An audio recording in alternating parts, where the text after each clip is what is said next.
Merci de nous faire l'honneur de nous recevoir ici, dans votre belle ville de Lille-sur-la-Sorgue, qui est une ville que j'adore, où je m'arrête de temps en temps. Et avant toute chose, je voulais vous offrir à tous un formidable sac de bises à partager, bien entendu, et vous souhaiter, puisqu'il en est encore temps, une formidable année 2017. Merci. Voilà. Peut-être avant de répondre aux questions, nous avons les élèves ont un petit cadeau à vous faire. C'est une production.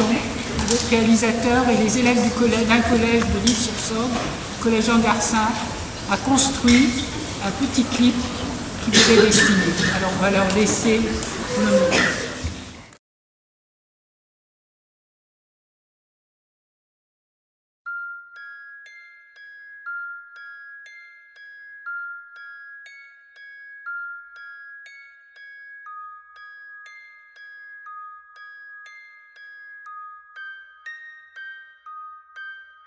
Mais qu'est-ce qui vient d'arriver? J'étais un gosse, moi. Avec des billes, des taloches, des cavalcades, des jouets, des leçons à apprendre. Et tout d'un coup, on me colle quelques centimètres carrés de tissu et je deviens juif. Juif? Qu'est-ce que ça veut dire d'abord?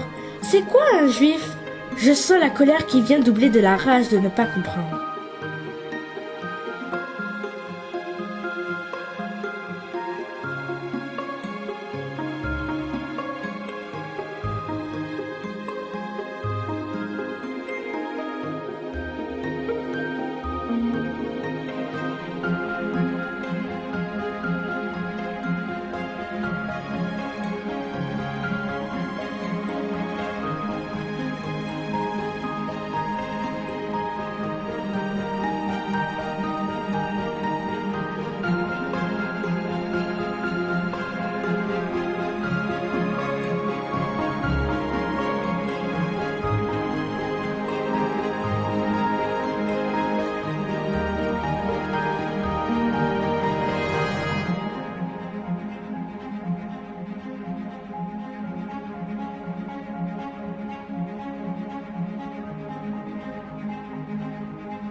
Ce qui me reste de cette matinée, plus que les coups, plus que l'indifférence des grands, c'est cette sensation d'impuissance à comprendre.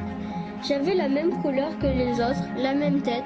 J'avais entendu parler de religions différentes et l'on m'avait appris à l'école que des gens s'étaient battus autrefois pour cela. Mais moi, je n'avais pas de religion. Le jeudi, j'allais même au patronage avec d'autres gosses du quartier. On faisait du basket derrière l'église. L'abbé nous donnait un gros casse-croûte gris avec du chocolat fourré.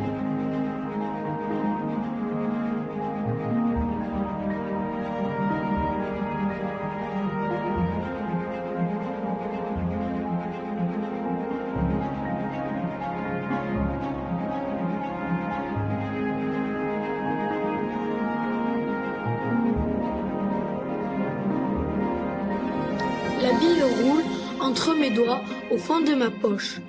C'est celle que je préfère. Je la garde toujours, celle-là. Le plus marrant, c'est que c'est la plus moche de toutes. Rien à voir avec les agates ou les grosses plombées que j'admire dans la devanture de la boutique du père Ruben, au coin de la rue Ramée. C'est une bille en terre et le vernis est parti par morceaux. Cela fait des aspérités sur la surface, des dessins. On dirait le planisphère de la classe en réduction. Je l'aime bien. Il est bon d'avoir la terre dans sa poche. Les montagnes, les mers, tout ça bien enfoui. Je suis un géant et c'est sur moi toutes les planètes.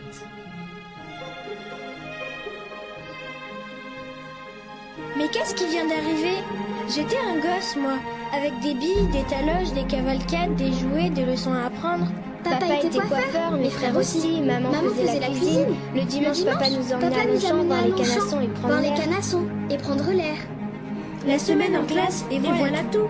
Et tout d'un coup, on me colle quelques centimètres carrés de tissu et je deviens juif. Juif? Qu'est-ce que ça veut dire d'abord? C'est quoi un juif?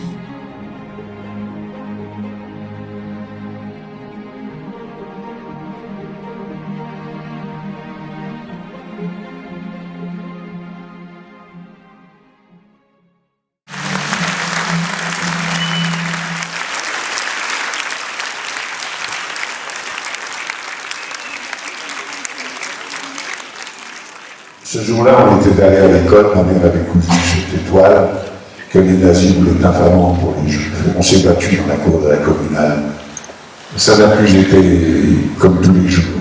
C'était chaud-fou, pas tête de chien. Retourne dans ton pays, tu viens manger le pain des Français. Moi, j'étais un petit Montmartre. J'étais né à Paris. D'un seul coup, je me suis retrouvé étranger, non pas en France, mais dans mon quartier d'origine, dans le 18e arrondissement, à la Porte Montmartre. Bonjour, je m'appelle Inès, je viens de l'école du centre. Je voulais poser une question à Christian Dubé. Quelle scène a été la plus difficile à tourner et pourquoi?